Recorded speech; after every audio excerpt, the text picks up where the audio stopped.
Hello, welcome to What the Fox, the Cunning podcast. I'm here today with Eva and Maria from the Digital Marketing Communications course at MMU. We've just been doing a bit of Lego Serious Play this morning, so we thought it would be a great idea to sit down and have a bit of a chat with you guys about the course, about your experience. We had a chat with David from the course a couple of weeks ago, so we thought it would be a really nice idea to chat to you about your experience and your sort of perception and kind of a bit about what you're expecting to get out of the course and ultimately when you finish. First of all, just tell us a little bit about the course and what made you sign up for that in the first place. I started thinking about what I'll study in university very early, maybe when I was 16, and I was thinking about maybe PR or journalism. And I decided that just PR sounded really, really interesting to me. And when I started looking for unis, I saw that one combines PR and marketing and is also approved by the CIPR, which is the Institute of PR in the UK. And yeah, that impressed me. And I applied and I got accepted. Nice. That's good. How about you? Yeah, I didn't want to study. I didn't know that PR was a thing until the year that I started PR in my country, and I realized it was a little bit outdated. Like we were doing stuff from America, but really old, and didn't even have digital at all in the course. Had a lot of math in it, and that's when I found out about MMU and about the course that they had that was with PR and marketing. And yeah, I just was really interested in the image and the perception of a business, and I really wanted to get on that, and that's what I did. That's quite a big thing. You know, it's come from quite a long way to study this particular course. When you presumably you could have picked from numerous other locations to study that. What do you think of Manchester so far? Well, in my first year, I didn't have that much time to explore. I was focused on the typical student things like going out and making friends. But after that, I just really thought that if I'm living here for 3 years, and who knows, maybe more, I could spend my time exploring and knowing more about the city that I live in. And the more and more I go around, I love it even more. And I think it's such a lovely place, and I kind of get why so many students come here. And yeah, I absolutely love it. It's a great city. Yeah, Manchester is amazing. I love it. Loved it for the first moments. It's like a city, but it's a town because it's so small. So you run into everyone in the street, and it's a student city. Like it's so refreshing to just see people that are going through the exact same thing you are all the time. But Manchester is amazing. People are so welcoming and kind, and it's definitely an international city as well. Like yeah, you do meet the odd British person, but overall it's just people from different countries, like our team as well. So yeah, that's fantastic. Tell my voice, I'm not actually from Manchester, but it is loads of people, all from different parts of this country and all over the world, and and it's a very welcoming place, which is pretty nice. So when David was in before, we were talking a lot about a lot of stats that we'd got about universities not really getting students ready for the workplace, or employers saying, we get people come in here. Lots of words like entitled, words like people they're not used to hard work. They expect a lot because they've been through their course, but yet they're not actually able to do a job when they get here. What are your thoughts on some of those things, and how is the course you're doing kind of getting you ready for what you want to do next? So I think that is sort of like a matter of perception at the end, because I think that the university has it has so many resources. It's insane how many opportunities you have to actually get work experience that the university provides and facilitates. So I think that people sometimes don't use those correctly. Like last year we had a unit that was that we worked with real life clients, and I did an internship for the entire year, and then I got loads of internships from the website from the university, and they're also doing stuff. They have the IDEA award, which is to build up skills. So I think that at first it's just a matter of like, where do you look? Because I don't think people sometimes look hard enough to be prepared. But at the same time, there's only so much they can do. Like it's a lot, I think, at the end of the day about what you are willing to give. Sometimes people just prefer to do their degree and then maybe go to placement or maybe do something else. But I think the degree prepares you as much as they can.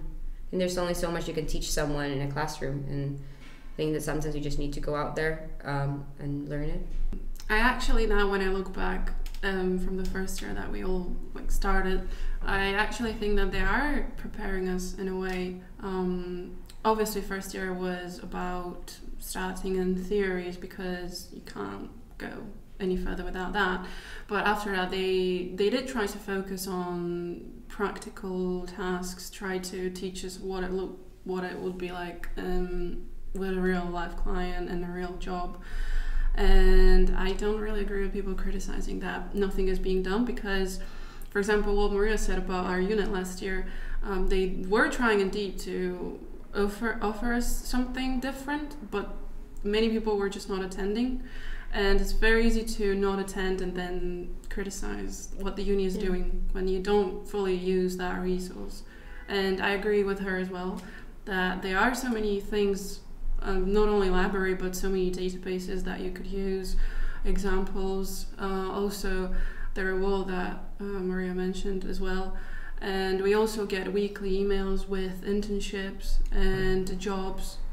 And I think that's more than enough that they can do for us. Yeah, it sounds like one of those where you get out what you put in. Ultimately, you guys can get a lot out of that, and and a lot of what we talked about before is it's also on the employer to make sure that they provide you with the people when they come out with a level of training and kind of helping you get to grips with what it is to be in the workplace.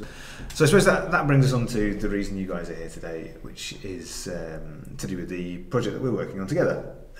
So will you tell me a little bit about how that happened, how we ended up working together, and the kind of idea behind this project that you're working on? Our project this year for our digital module is to work with a real life client, which is you. we had to.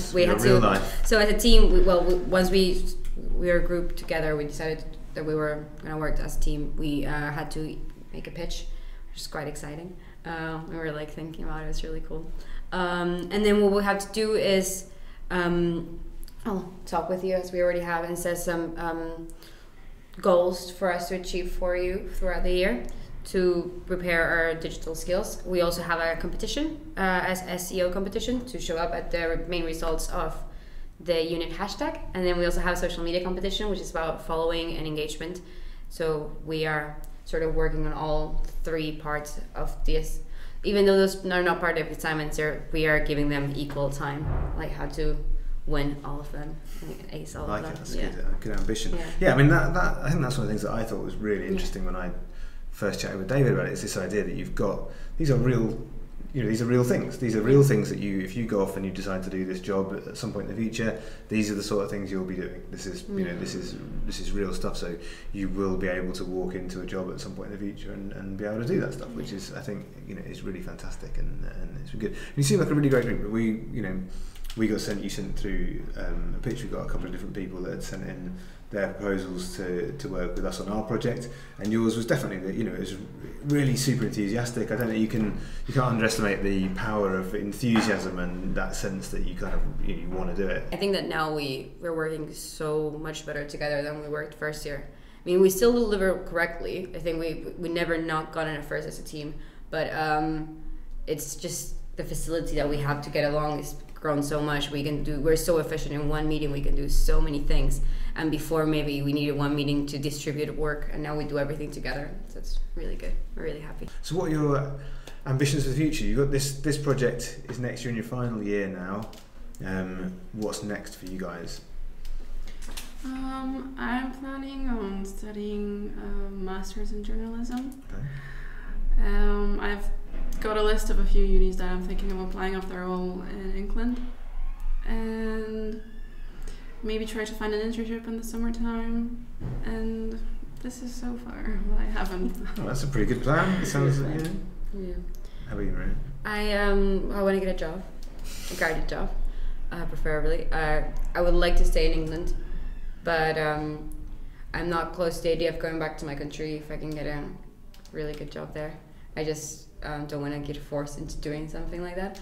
I don't want to study. I want to work first, just because PR, marketing are such broad terms nowadays that because you're doing journalism, which is different, but I want to do a master's in something that I deeply like want to specify on, and therefore I think it's best for me to go work for a bit and find out what I like and maybe do it alongside in 2 years or 3 years. But I don't want to like go and work in do a master's in PR and then realize I don't like PR. Yeah. Like that's really scary to me. Yeah. Yeah, I just want to get a graduate job, which has been going to some graduate fairs, getting some work experience, and hopefully soon I will get an assessment day and everything's gonna be okay. Nice. Very good. That's the mentality for the year. Yeah, that's everything's good. gonna be fine. It'll all be fine. It'll be fine. What's been your favourite? Of all the different parts of it's a massive course. Digital marketing is a huge, broad spectrum. Like you said, PR and marketing is pretty massive. What have been your favourite things favourite element? I do love digital. I do love the digital world and so on, and I love social media a lot. I like the connections and how people behave the way they behave. However, my favorite part about my course is PR. I love public relations so much. I love every time I go to my lectures, I get so inspired. I'm like fueled for the week. I love how it goes so back, and it's embedded in our life, and we just don't see it sometimes, how different companies influence us constantly, and I love that, and I love learning about that, and hopefully one day I will be working on that and influencing people myself. So that's my favorite part, 100%. So far, when we've been managing our social media for the project, I found out that I really enjoy doing that. The whole process that goes of thinking what you are going to post, how are you going to style, if it's a photo or a video or a text status or anything, how to appear more friendly to your audience, and how to just get their attention. It's just really interesting to me. And I know that managing social media is just one aspect of doing all that, but it's just something that I found out that I really enjoy doing. And I don't think it should be only about maybe trying to sell something or not. It's a way of communicating with people and clients, and I think it actually can be quite enjoyable to communicate that way with your audience, because you know that you post something and there is someone that is actually reacting to this, and you could influence their day in a way that you might never even know. And that's great. Well, thank you so much for coming on. Thanks for coming in today. Thanks for coming on the podcast. Where can people find you on the social medias? I want to help you win win your social media challenge. So we are 4 networks. So it's without so it's the number 4, and then it's NTWRKS. Like without. We'll put it up on the screen. Networks, and that's 4 networks Manchester. So MCR. And that's in all those social media, so Instagram, Facebook, and Twitter. Yes. So follow them. Yes, follow us, all sorts please. There'll be just like a lot Like, of Lego share. from today, Yeah. that sort of thing. But thank you very much.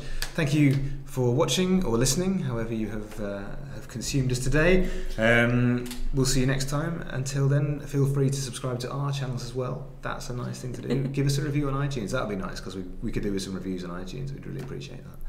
But until next time, we'll see you then. Bye-bye.